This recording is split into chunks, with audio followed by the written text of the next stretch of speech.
Okay, good morning, good evening to all of you, and welcome to Air Quality Management lecture series. This is the 65th Air Quality Management lecture series. We are pleased to welcome Dr. Javier, and he will give today's lecture. So let me give some details about Air Quality Management lecture series. We started this lecture series in October 2020. It's first of its kind in India and other even and abroad. It's an important forum for young researchers, scientists, engineers, and educators to share the latest advancements in theories and applications related to air quality management. So these lectures also try to bring some latest developments, and that's something we will going to discuss in today's talk, where drone will be used for measurement of emissions, and also provide a platform for collaboration with stakeholders and experts from various countries. So these are all our quality management lecture series speakers.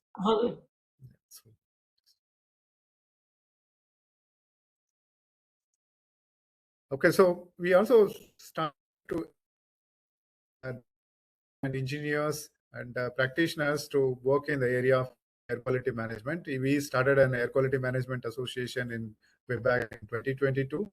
The main objective of this association is to enhance the understanding of science behind and promoting the knowledge of clean air and understanding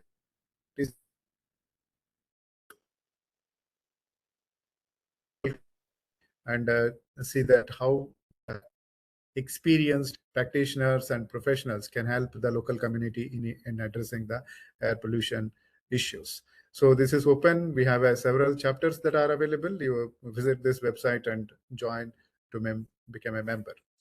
And another initiatives we started with an Indian International Conference on Air Quality Management. Now this year will be the 11th edition. This will be happening at IIT Madras in the month of December. And so more details, you can look at it in this website. ISAQM, if you type, you will get all the details related to that. So today's will be by Dr. Javier.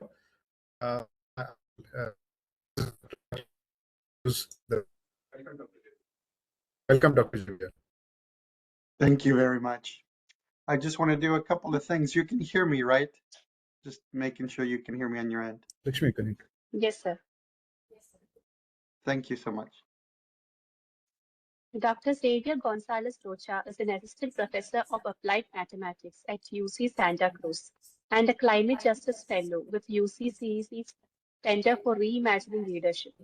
He leads research on drone-based environmental monitoring, developing aerial robotic systems that use real-time flight data, low-cost sensors, and mathematical modeling to track wind, wildfire smoke, and toxic and climate pollutants.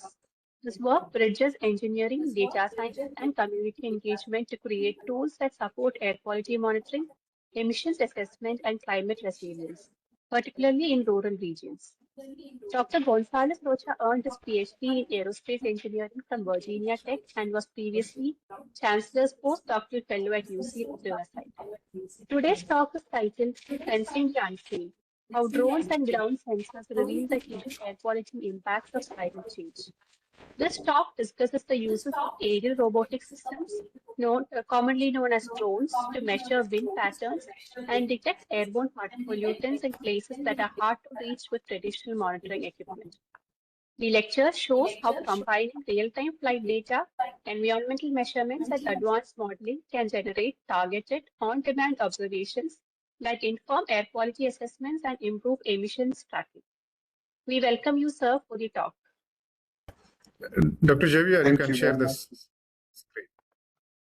Yeah, let me share my slides. Let me see.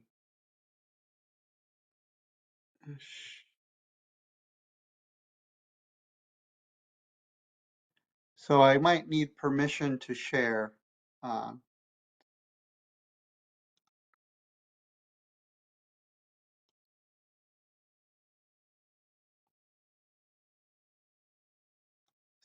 So the screen share failed on my end, and I'm wondering if that's because I need permission.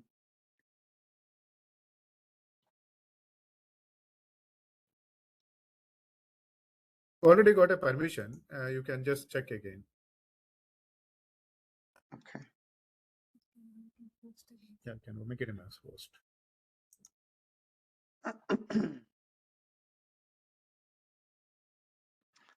Okay, let's try it now.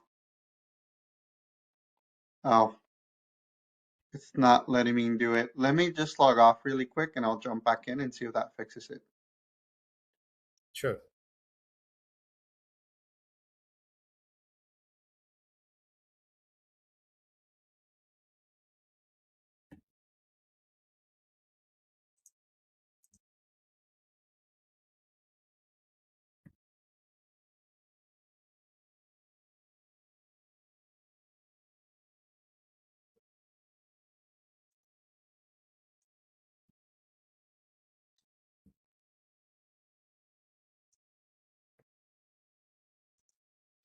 Can you make him as a host?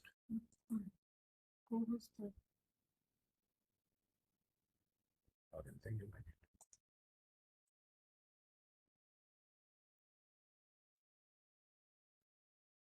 Good. So maybe put in presentation mode.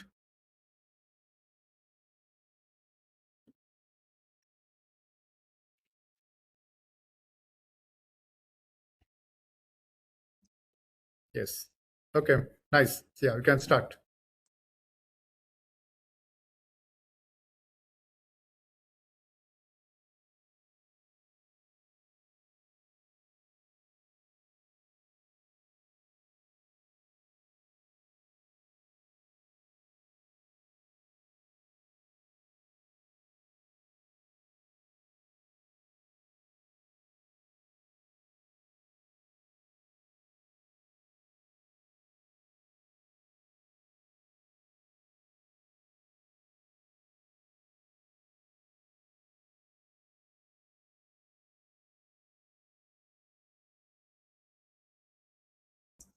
Xavier, we can't hear you.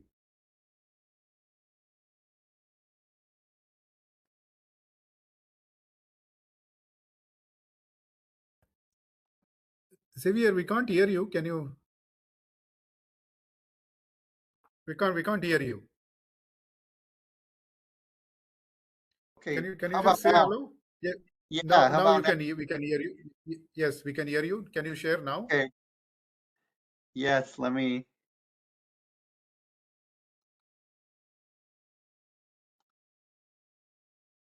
Okay, can you hear me now? Yes, we can hear you. Okay, thank you. There's always technical issues with these things. But no, I was just saying thank you for the invitation, and I'm really excited to share some of the research we've been doing here at UC Santa Cruz, exploring how we can use aerial robotic systems with ground-based sensing to understand atmospheric transport. So I've titled this talk, Sensing the Unseen, How Drones and Ground Sensors Reveal the Hidden Air Quality Impacts of Climate Change. And where this work got started was in thinking about how we can think about novel ways of measuring wind, right? And measuring wind in real time so that we can improve decision.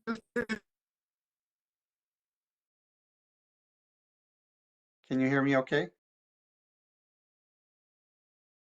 So, so we've been thinking about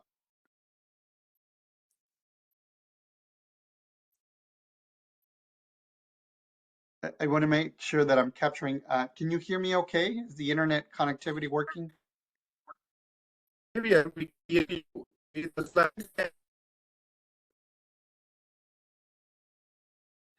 Let me.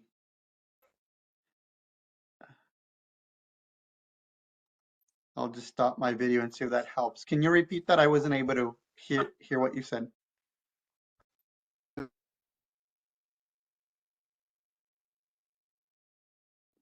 can you screen the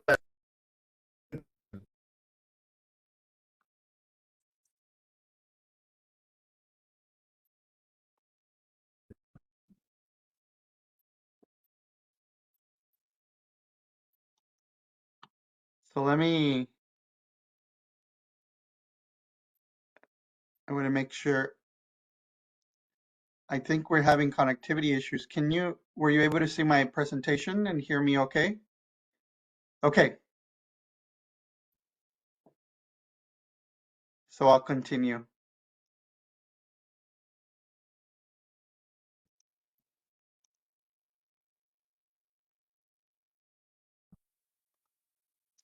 So we've been exploring methods for real-time wind sensing because if we can understand what the winds are doing, we can understand transport much better. And here in the area, we're really thinking about a number of things. So one, we're thinking about precision agriculture, as you see the picture on the left. So we're thinking about how can we carry out practices, agricultural practices, using information about the winds to better understand how we improve efficiency, delivering things like pesticides to plants and mitigating impacts to surrounding communities. We're also very much interested in tracking hazardous plumes. Very recently, we had a big battery fire that lasted a whole week. And there's an urgent need to be able to reconcile what the winds are and what the impacts are to communities. The other thing that it's really very much affecting us are predicting wildfire smoke transport. So these are all things that are having big impacts in the area. So in this talk, I will first talk to you about some of the work that we've been developing to enable capabilities via drones to collect atmospheric observations. And then I will talk about how we're using these observations with atmospheric transport models, or one in particular, a Gaussian plume model, to quantify emissions across scales from dairy farm emissions of greenhouse gases. And then I'll share with you how some of the frameworks that we've developed quantifying emissions from greenhouse gases from large dairy farms, how we're using these frameworks to understand wildfire impacts. Yes, go ahead.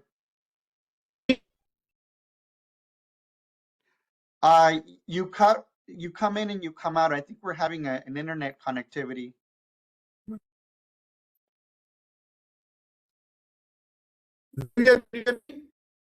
Yes. He can hear you.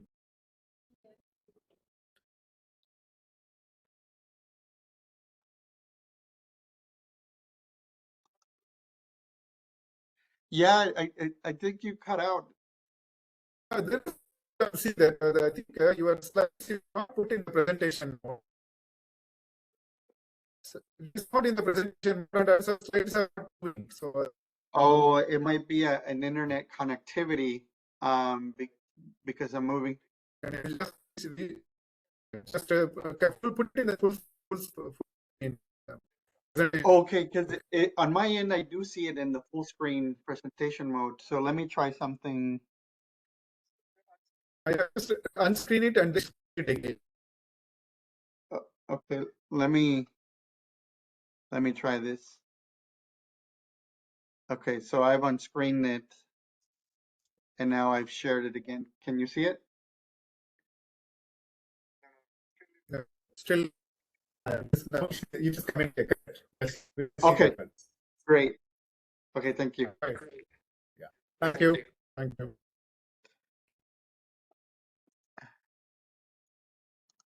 Okay, and can you hear me?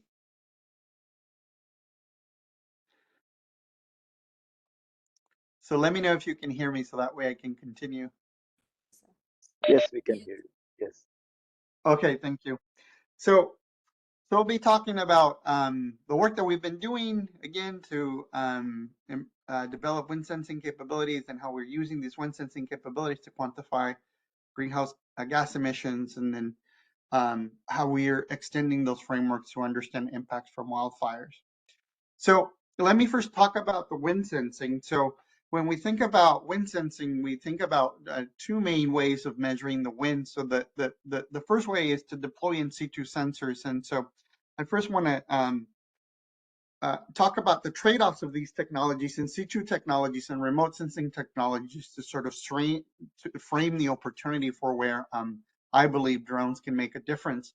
So in situ sensors, they tend to be relatively low cost when we compare them to remote sensors. And they're good at giving us high resolution measurements in time, right? But they only give us a point measurement. So if we want to understand how the wind fields are changing with space, then we need to consider more sensors, right? And that can get costly. On the other hand, we have remote sensors, things like SODAR and LiDAR. So a SODAR, if you haven't seen a SODAR before, so this is basically an acoustic array. So you have an array of speakers that chirp an acoustic signal into the atmosphere. And then based on the backscatter, we are able to triangulate what is the wind velocity. So this remote sensor gives us measurements instantaneously at different heights. But the problem is that it has a lower temporal resolution. So there's a trade-off there, and it's typically more expensive. So while the in situ sensor is anywhere between $400 and $10,000 on average, the SODAR is somewhere around $41,000 and $170,000, so it's much more expensive. And then there's also LiDAR. LiDAR is much more expensive. It works similarly like the SODAR, but it's working on the light principle, right? So we're emitting light instead of acoustic signal. And we first started thinking about drones for a number of reasons, right? So these systems are quite mobile, they're economic, they're easy to operate. You can transport them wherever you need the measurement, and they tend to be lower cost, right? And so they're anywhere from $300 to $15,000. And so the idea that, you know, in our research is we're not necessarily thinking as aerial robotic systems as systems that will replace conventional sensors, but as assets that will complement conventional technology. There's two sort of frameworks for inferring wind velocity with aircraft. In the first framework, we see the aircraft as a sensor carrier. So typically what folks will do, they'll mount a wind sensor on top of the aircraft to collect the wind measurement. Now, well, this seems practical. There are actually quite a number of drawbacks. So one of them is that you have to carry an additional load. You also have to worry about the turbulence that's being induced by the rotors spinning themselves. And then also you have to employ experiments to figure out how can we extract the influence from the motion of the drone from the actual wind measurement. On the other hand, the idea is to think of the drone as the wind sensor itself. So people have started to explore kinematic relationships where they map the attitude, you know, what is the relationship between the attitude of the aircraft and the wind speed. Now, when folks do this sort of mapping, there's this assumption that the winds are relatively constant. So if they're changing with time, this change with time is very slow, which we know in practice is not very true. It's not true, right? The wind changes sometimes quite rapidly with respect to time. And so this is where our work has been exploring dynamical models to infer wind velocity. So we've been exploring a number of models, a kinematic particle model, a dynamic particle model, and a rigid body model. And in fact, these models we then invert to estimate wind velocity. So in the first model, in the kinematic model, we just assume we treat the aircraft as a particle. We assume that we have full control. So this is our relative velocity. We assume that we can command this. So if we know what our inertial velocity is, and we know and we have full authority and can command the air relative velocity, well, we can just compute the wind as the difference between the inertial velocity and the air relative velocity. Then in the dynamic particle model, we're now taking into account not only the effect of wind in the kinematics of the aircraft, but we're also now looking at control forces, aerodynamic forces, and the weight of the aircraft. In the rigid body model, we're extending that by adding rotational effects, right? So we now are taking into account the rotational kinematics of the aircraft as well as the rotational dynamics. And the question that we ask is, considering these three different models, do we get a more accurate measurement if we use a higher fidelity model? Now, in our research, we first started considering the case where the aircraft is hovering. So we've linearized the dynamic particle models and the rigid body models about the hovering flight condition to obtain a linearized model. Once we determined this model, we essentially did some aircraft system identification. So we fly the aircraft, we excite the aircraft, and we learn what are the parameters of the model structure. So essentially we're doing this in two ways. So first we're determining a model structure for the aircraft, and then we are using output error parameter estimation to fine tune what the models are. Now, working with drones specifically, we can decouple the dynamics into 4 modes. So we have the plunge mode, which is up and down motion. Then we have the yaw mode about the Z axis, spinning about the C axis. And then we have the roll and the pitch mode. So we apply these methods to understand these different models. And then once we develop these models, we basically build a state estimator, and then we fly. And then we use the data that's gathered from the aircraft and the model that we've built from the aircraft to see how well of a wind measurement we have. So here are some results. So in these experiments where we're flying against a conventional weather tower, so the signal from the weather tower is this black signal. So this is what we're calling the ground truth. And then the green signal is the wind estimate that we get from the kinematic particle model, the simplest model. The blue line is what we get from the dynamic particle model, and then the red is what we get from the rigid body model. We tested this under various conditions. I'm showing you here two of the most interesting. So this first plot, the winds varied anywhere from 2 meters per second to up to 5.5 meters per second. And at the bottom, we can see what the root mean square error is for the wind estimate from each one of the models. And we can see that the rigid body model had a better performance than the dynamic particle model and the kinematic particle model.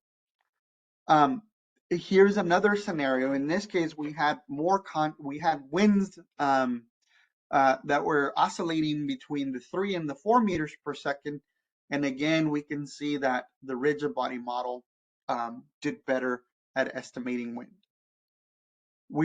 Have since extended these frameworks so that so we can collect vertical profiles. So the aircraft is ascending at a steady space. So it's essentially acting like a weather balloon, only you can control it. And we're able to measure the wind profile. Now, we've done quite a lot of work to validate these measurements against conventional sensors.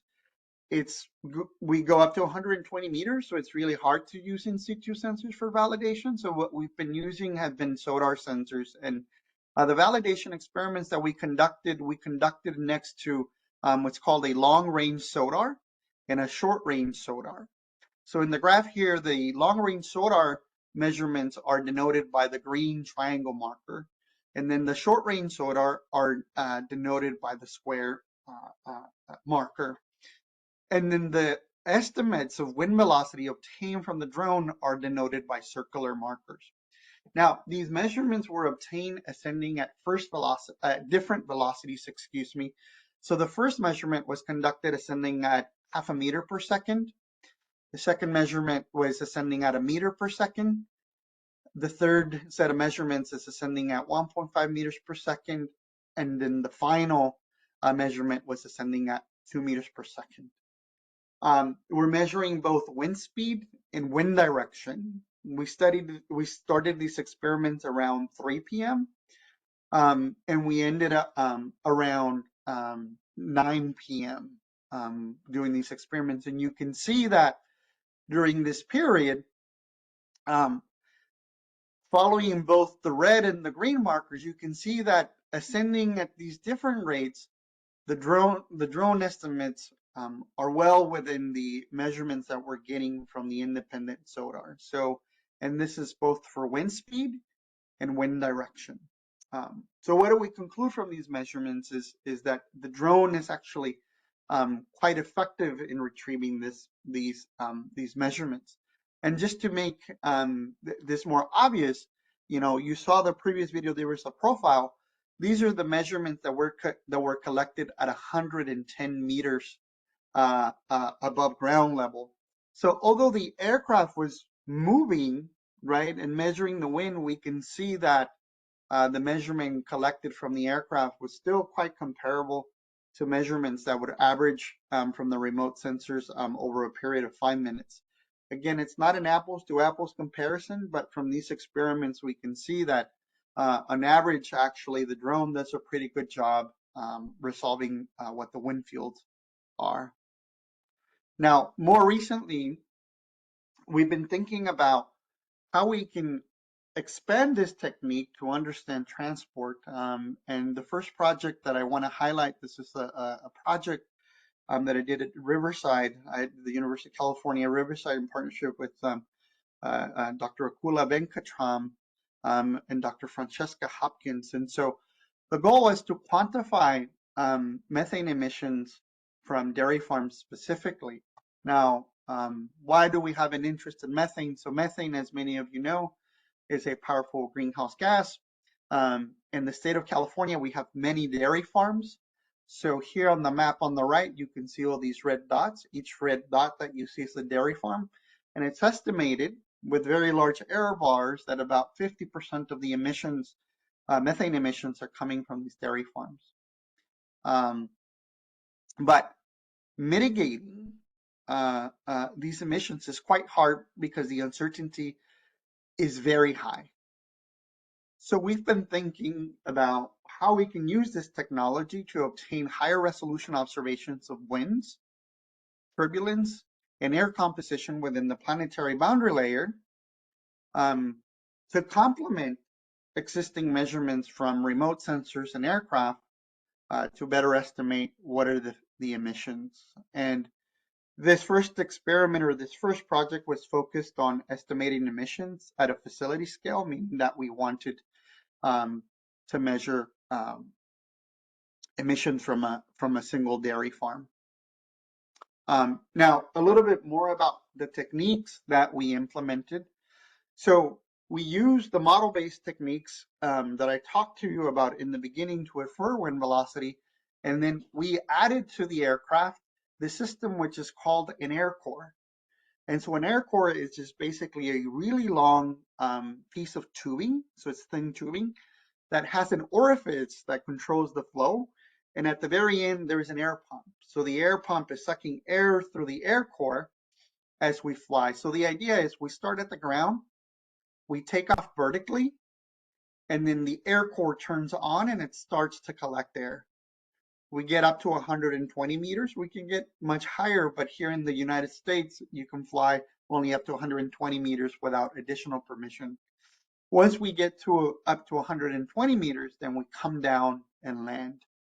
Once we land, we take the air core and we connect it to a cavity ring down spectrometer to analyze what is the mole fraction of methane that is in the sample.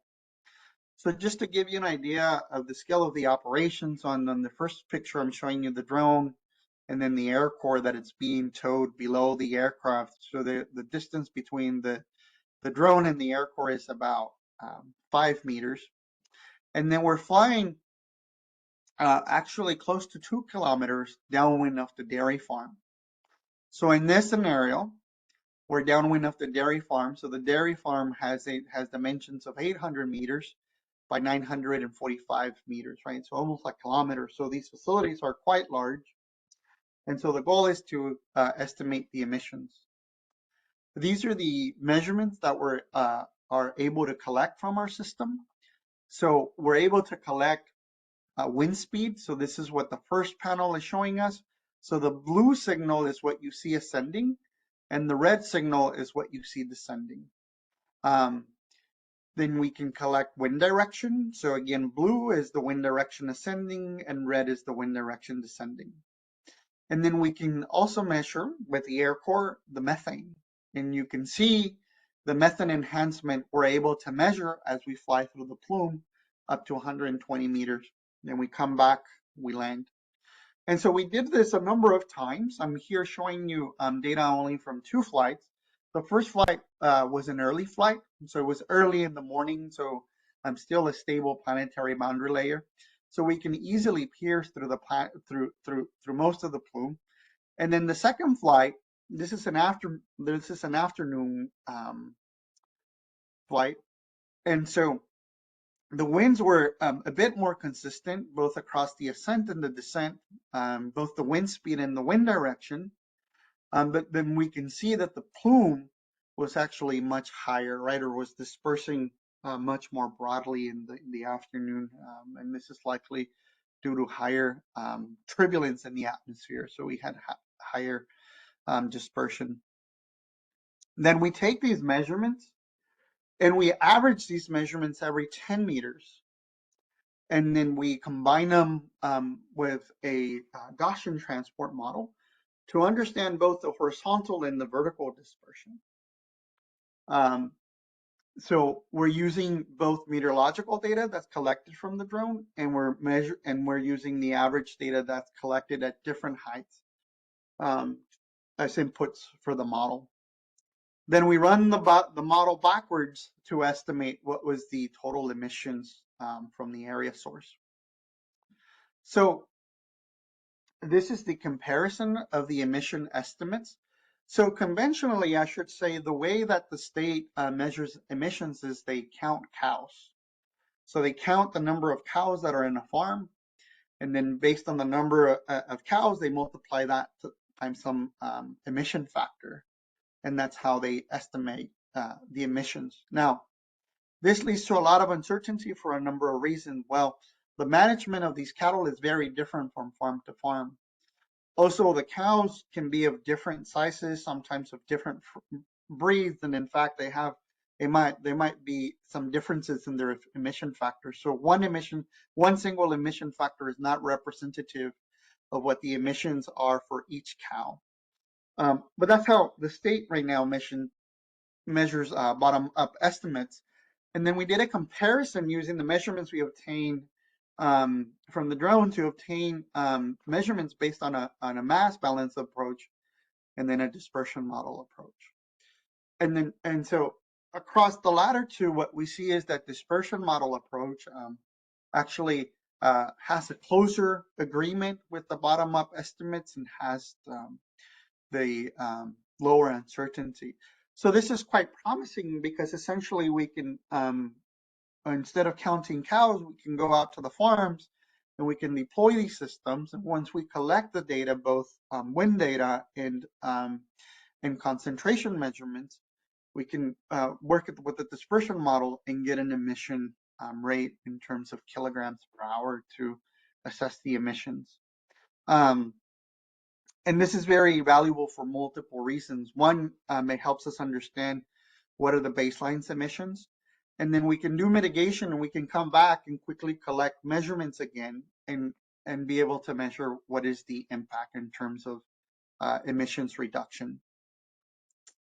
Now, after this project, we were able to secure another grant for another project. And this project was focused on understanding what are the emissions from manure lagoon systems. And this is both making assessments before and after anaerobic digesters are deployed over these lagoon systems so that they can trap the methane. So some interesting facts. So approximately half of the dairy farms, half of the emissions that come from every dairy farm are coming from these manure lagoon systems. So California has invested more than 150 million in dairy digester infrastructure to mitigate these methane emissions. However, comprehensive facility scale evaluations of digesters performance have been very limited to the state. So in principle, they sound as a good thing, but there haven't been enough studies to really understand if they are working effectively to reduce the emissions, right? And if you haven't seen an anaerobic digester on a dairy farm, this is what the anaerobic digester looks like. It basically goes over the dairy farm lagoon.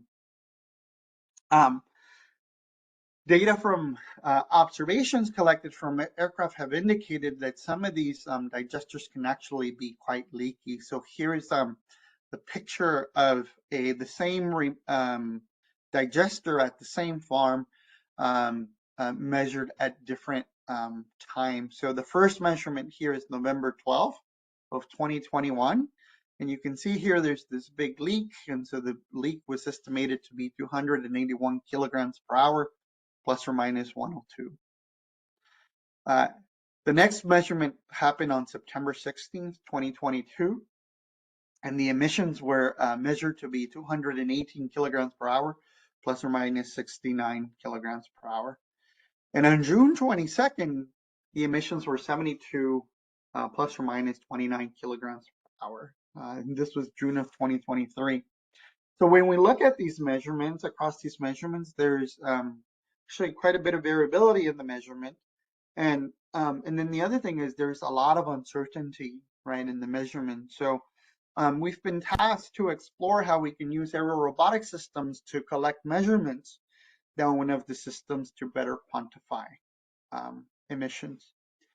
So we've been developing methods. These are quite simple methods, low-cost methods, to rather than collect a time signal, what we collect is a time-integrated signal. So we're essentially equipping our drones with these bags and a pump that we can actuate once the drone is positioned at the right height, and then collect the sample. And then once we've collected the sample, we come back to our station and measure the concentrations. And these are some preliminary measurements, but we can see that these systems are actually quite effective for helping us understand the plume dynamics, which is quite important for modeling. These are profiles that we were conducting up to 80 meters of methane. In these measurement technique, rather than fly continuously, what we did was we went to 20 meters, 40 meters, and 60 meters, and 80 meters, successively hovering for 10 minutes at each height. The first profile that you see here, it's a profile that was conducted at about 5 p.m. So we started about 5 p.m. and then we finished collecting the sample at about 6 p.m.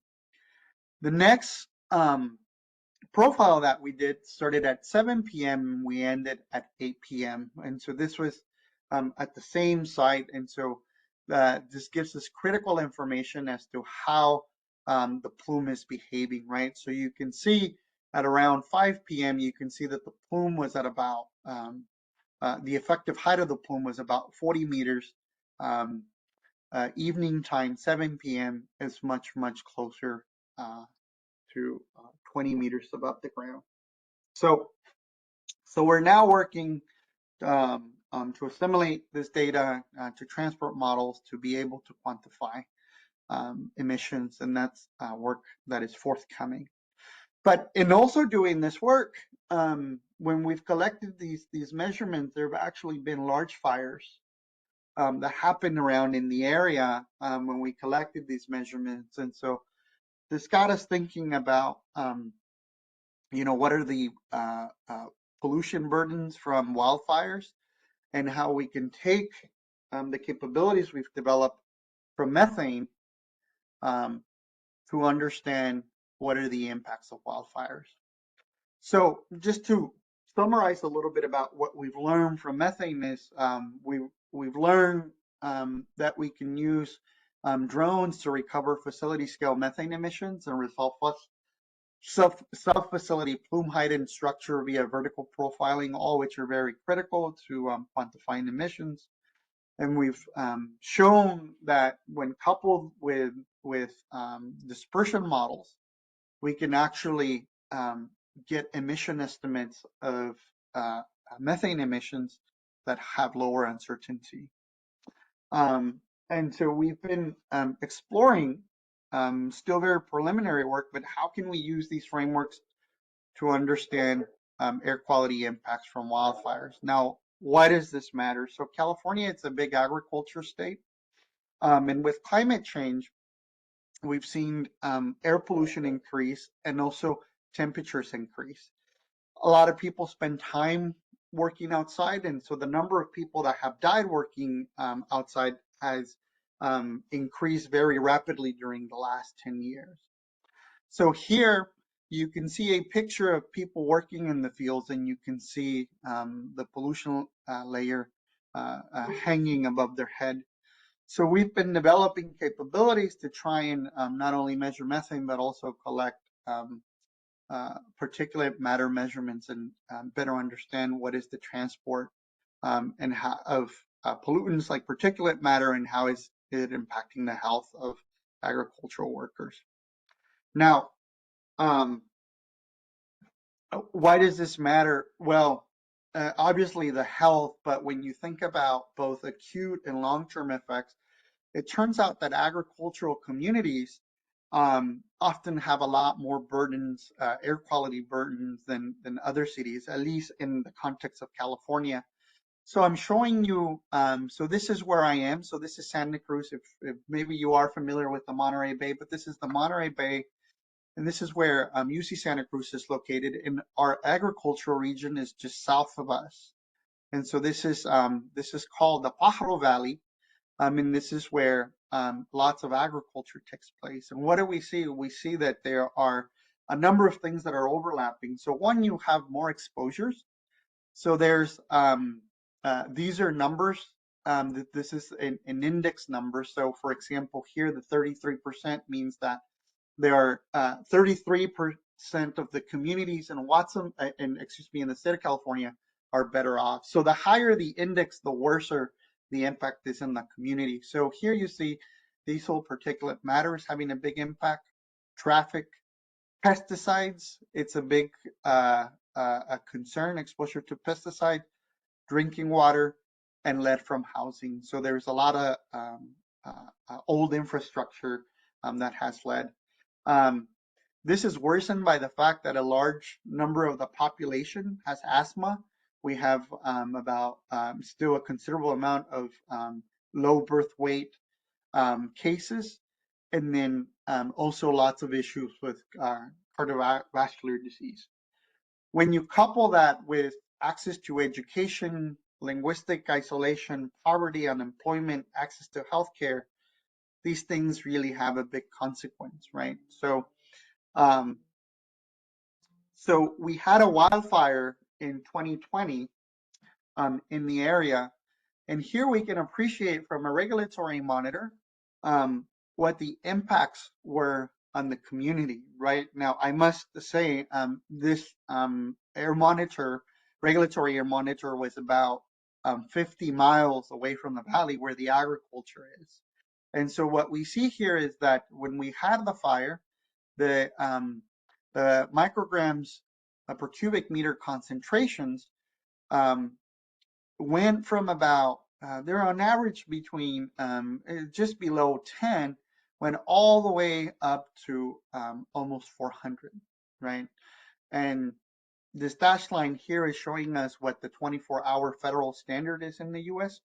So that got exceeded in the month of August when this fire started. And it took multiple months before the air quality got better and became lower than this threshold.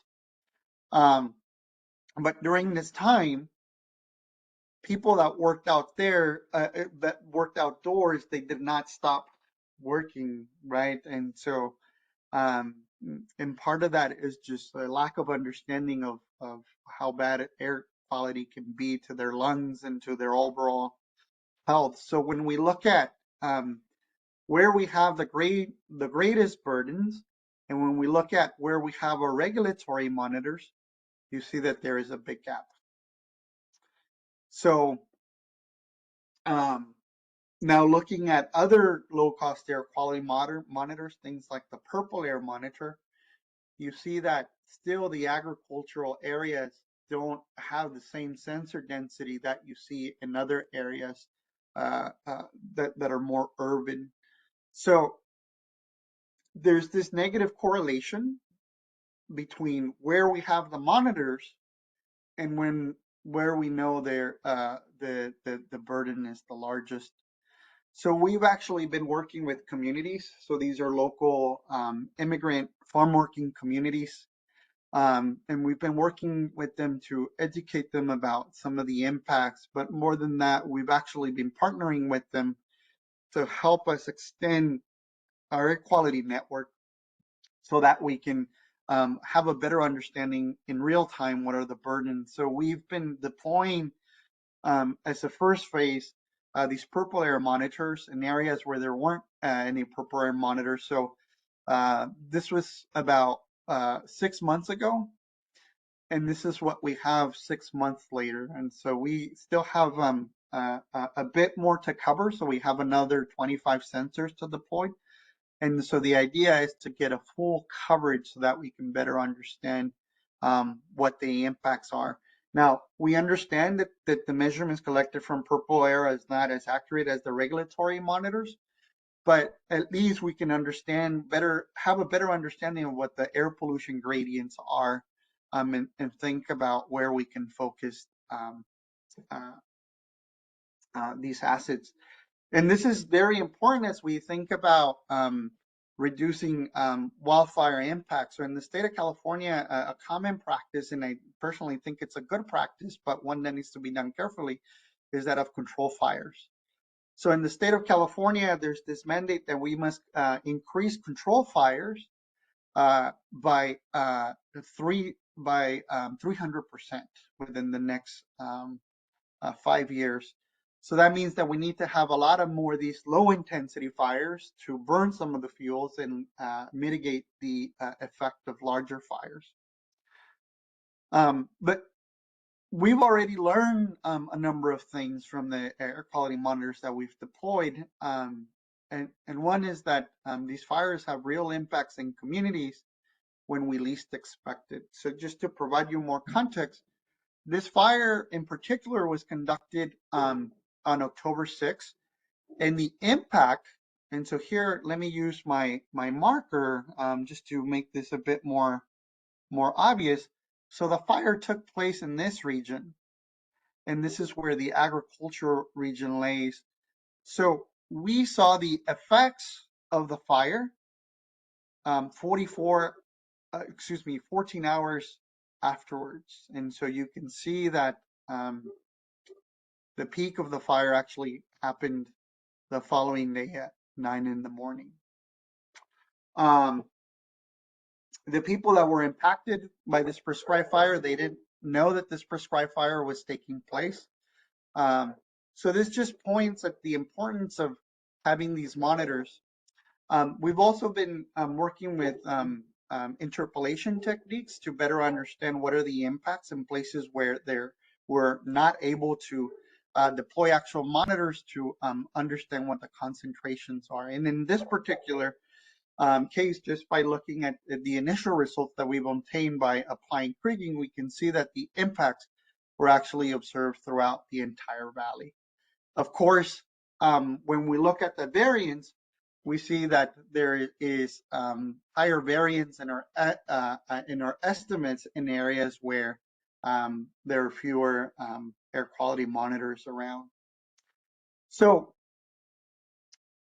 this is still very early. We're deploying more of these monitors, but we're also thinking about how we can develop better monitors. And the reason being is these purple air monitors each cost about $300 per unit case. Each one of them requires Wi-Fi, and they tend to have fixed hardware and software. So we are developing our own air quality monitors. This is part of a project, but the goal is to basically develop a network that allows us to collect measurements in places where there isn't Wi-Fi. So these monitors work by in similar ways that the purple air monitor has. We have an air particulate sensor. So this is an optical sensor. We have a temperature sensor, a humidity sensor. We have a custom PCB with Meshtastic and an ESP32 microcontroller. And then we have both Wi-Fi antenna and LoRa antenna. So we're basically using long range radio communication to relay the information. So this is unique in the sense that we can collect data over both short and long range, right? There is some trade-off with bandwidth, but as you can see, we can cover both what we're able to achieve both with Wi-Fi-able and cellular based networks. And the novelty in this sensing network system is that across all the sensors that are deployed, only one of them needs to be connected to Wi-Fi. The other ones don't need to be connected to Wi-Fi, and we can relay information from one radio to another radio using the Metastic framework. And then in parallel, we're also developing technologies. We're expanding our drone-based technologies to not only be able to measure these particulate measurements, but help our drone better understand how it needs to maneuver. So plume dynamics depend very much on whether we have strong winds or calm winds. And so what we're working with is, the idea is essentially for the drone to have awareness of the things that are measuring and then react. So really baking in intelligence into the drone so that it works autonomously and it's able to follow the plumes. So just to sort of kind of open this up to a conversation. So, you know, this is just some of the work that we've been doing, and from this talk, there's a number of things that I want to highlight. So, you know, we make invisible air pollution visible by linking emissions to transport and exposure via the development of these aircraft, right? So again, the aircraft are not replacing conventional sensors, but they are extending it.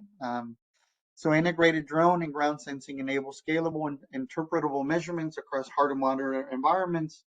And these tools reveal that wildfires, prescribed fire, methane impacts, both at community scale, facility scale, and sub-facility scale. So putting all of these things together, so by translating measurements into actionable insight, we're working to support community scale decision making and climate resilience. The work that I've shown you has been not only the product of my work, but has been the work of our students. We have now 2 PhD students in the lab, and we have close to 15 undergraduates that are helping us with this research. We're also thankful to the support that we've received from Baskin College of Engineering, the Center for Coastal Climate Resilience, the Citrus and Manitoba Institute, the UC Santa Cruz Center for Agroecology, and the different community-based organizations with which we've partnered. And so with that, I'd like to open it up for questions.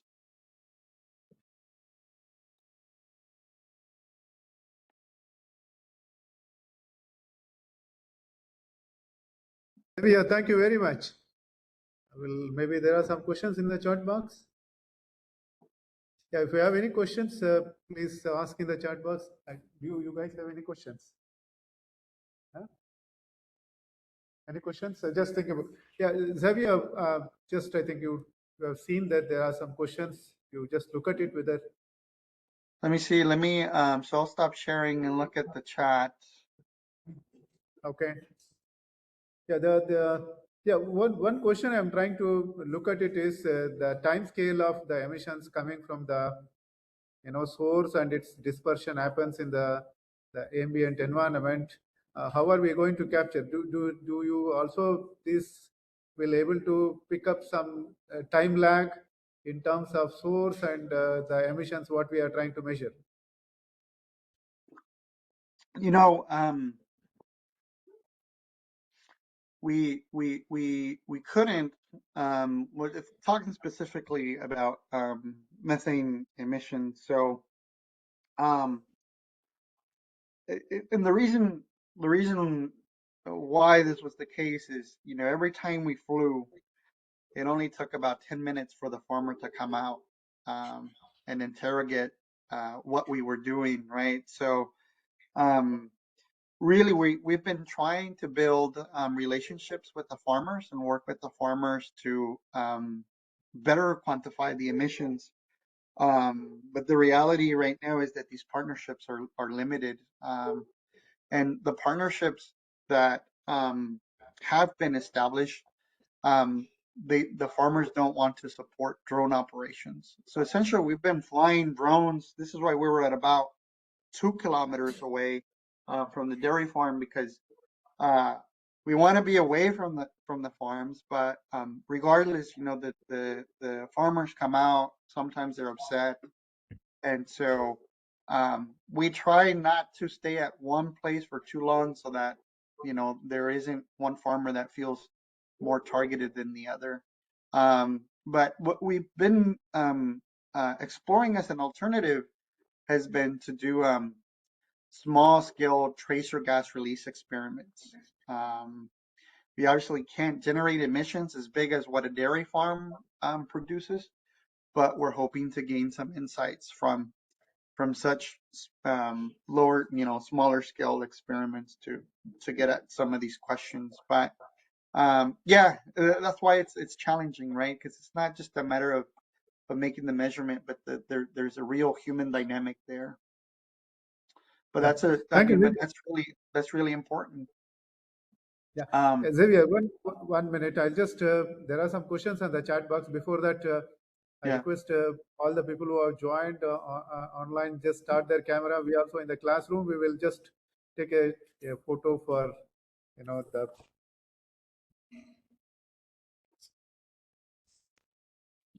Maybe all of you can come closer so that, you know, we can take one photo here. So there is a question. So could you complete? So I'm reading. I will start from the top. So the first question was, could you please explain the role of the airport here? Your camera. Are you able to see me? Xavier, can you start your camera? Oh, I see. Let me see. How do I?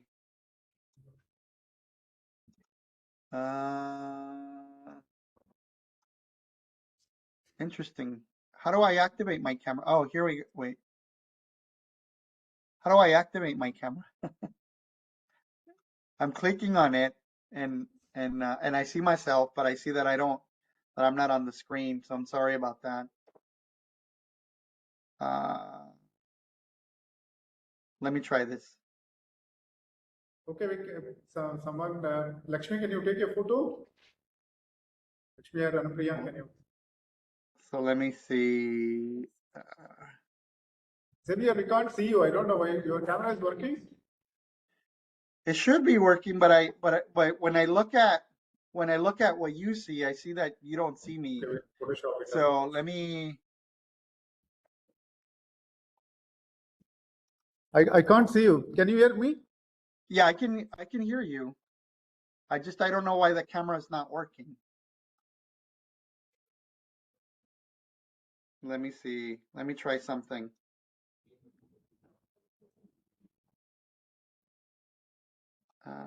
I will try something. Give me one quick second.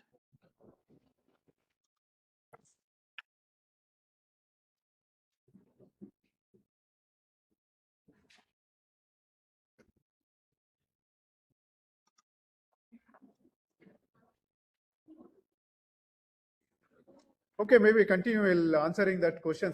Some chart, some questions are there. Maybe you can just look at those questions. Yeah. So let me. While I figure out the camera, let me I go back to the. So maybe having some network. Yeah, thank you all for joining. Yeah, we'll continue on Monday.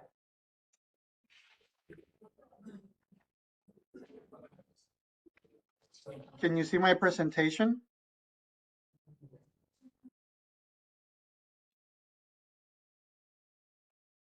No, sir.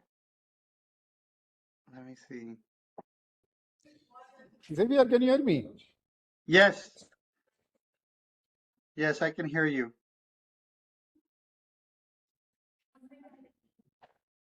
Can you hear me? You hear that question? Yeah, thank you.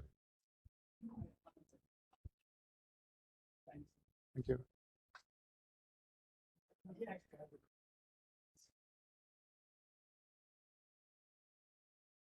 No.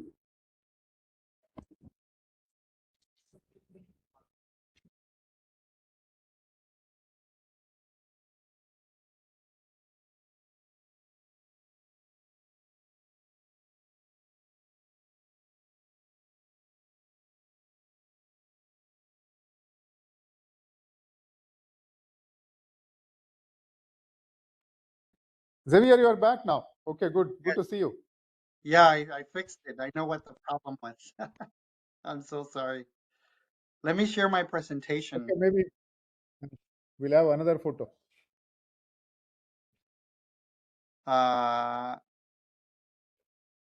So let me share my presentation.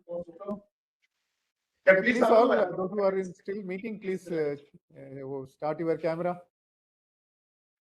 So there was the question about the air core, and that's an important question. So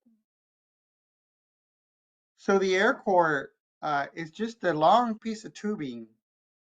And so what we're doing is we're collecting air inside of the piece of tubing. So we're essentially filling it up with air. You can think of it as a very, very long straw.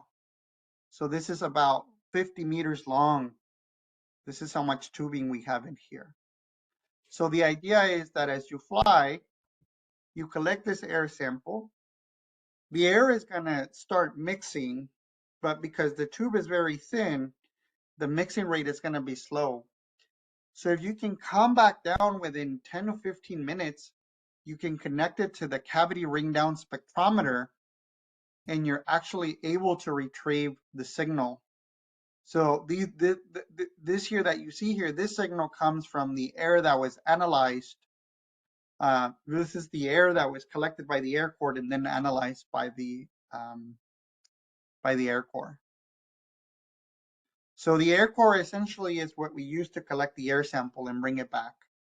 Unlike the bag technique, the structure of the concentration remains for some time while the air mixes. When you collect the bag sample, because the bag is bigger, the mixing happens much faster. So the measurement that you get when you measure the bag, it's an average measurement. But here with the air core, it's not quite an average measurement. It's able to resolve the concentration. So that's the unique value of the air core.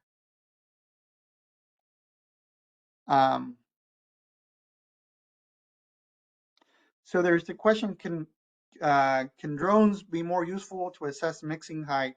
What's your opinion? Yes, I think if you combine, if you can get good wind measurements and then you can get good measurements of temperature, you can definitely get a better understanding of what is the mixing height, right? And how that is changing throughout the day.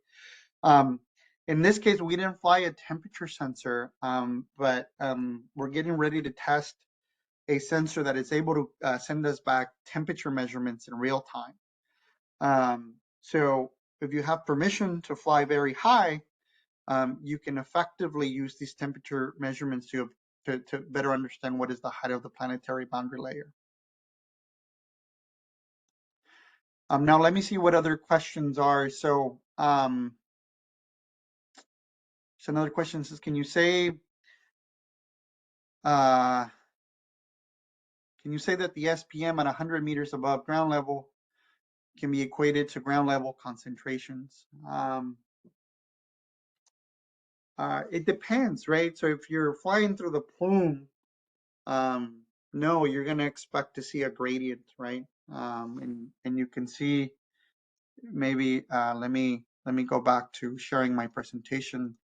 If you look at the slides here from this profile, let me go back to this. So technically here, the concentrations at the surface were slightly higher than what you see up aloft, right? And we should expect that, once you get quite high above the plume, you should expect the concentrations to diminish. But it all depends on the time. It all depends how much turbulence there is, how hot it is. All of that influences the dispersion of the plume. So it's very much depending on what the atmosphere is doing. But the reason why this technology is very valuable is because you no longer are using combining measurements and models to try and extrapolate what's going up, what's happening above. Now you can go up and actually measure it and better understand what the atmosphere is doing. may cause all your application issue. ठीक है? Say that again. इसको on करने के लिए restart करना पड़ेगा laptop वापस mobile से पहले कनेक्ट हो जाओ वो वेब के अंदर वो जो मीटिंग चल रही है ना उसके अंदर फिर लैपटॉप रिस्टार्ट कर दो और फिर वापस खोल दो लैपटॉप में हो जाएगा हां I think that might be a separate पहले मोबाइल से कनेक्ट हो जाओ लीव हो जाओ कोई दिक्कत नहीं ना Are there, and so I think that questions. Are there any other questions? Yeah, Xavier, I was just trying to look at it. So we have mentioned several examples, case studies to track the methane emissions and also the wildfires. Is there any way, suppose if some accidental releases happens, can we also track based on the wind velocity, and this drone can able to, actually give some trajectory of this kind of an emissions and indicate some ground level concentrations? Is there any possibility? Yeah, I mean, we're actually now, I didn't include this in this presentation, but we're seeing if that's possible. We had the Moss Landing fire event, and so let me show you with the slide.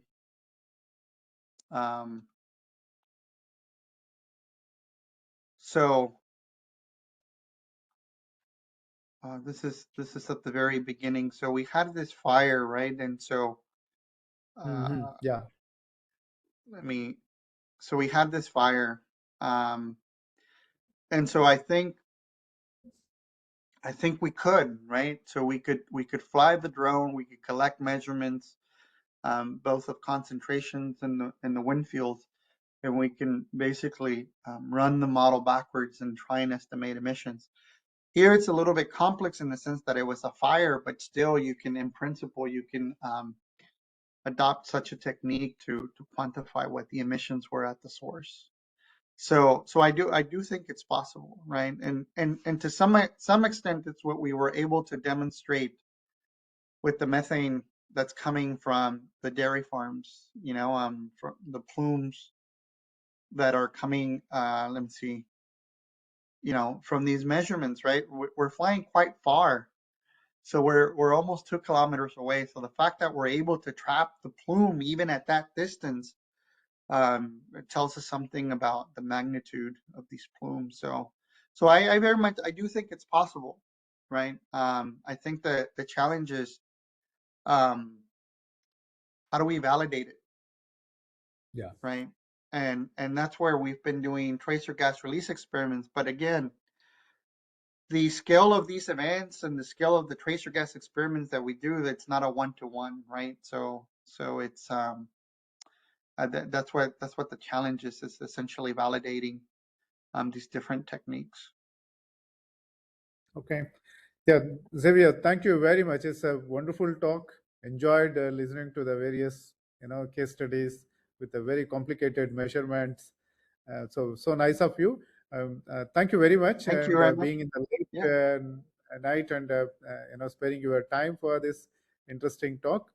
I also thank all the participants who are experts who have joined for this online talk. And so we'll see you back in the next air quality management lecture series in the month of March. And Xavier, see you soon, sometime in IIT Madras. Yeah, we'll see you soon. Yeah, see you. Thank you. Goodbye. Bye-bye. Thank you. Good night.